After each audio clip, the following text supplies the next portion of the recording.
vòng con được trong thời muôn dân ca khen ngài. Tiếng hoa reo, tiếng cầu xin, người nát xương trong tan ngờ danh vua Giêsu luôn luôn. Mọi tiếng nói luôn hát khen, mọi miệng lưỡi với tấm lòng thỏa vời. Tâm hồn con, ước mong con, để được thấy muôn dân chúng tường danh Cha.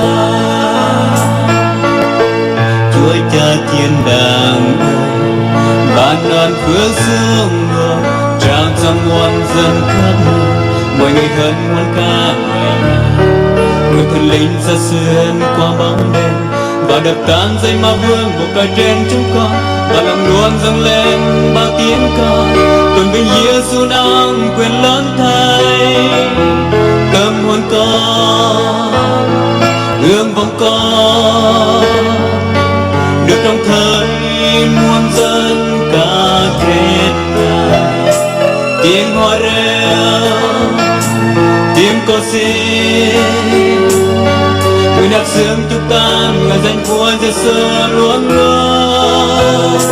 Mọi tiếng nói luôn hát khen, mọi miệng lưỡi với tấm lòng thỏa vời. Tâm hồn con, ước vọng con,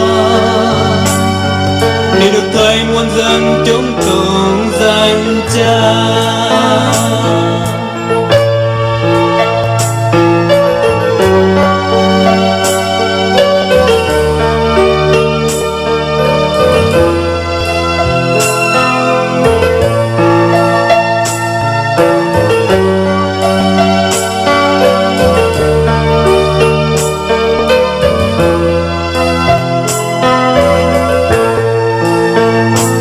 Tâm con, ước vọng con,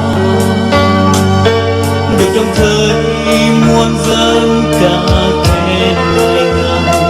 Tiếng hoa reo, tiếng cầu xin, người nát xương trong tan người danh vua Giêsu luôn luôn. Mọi tiếng nói luôn hát khen, mọi miệng lưỡi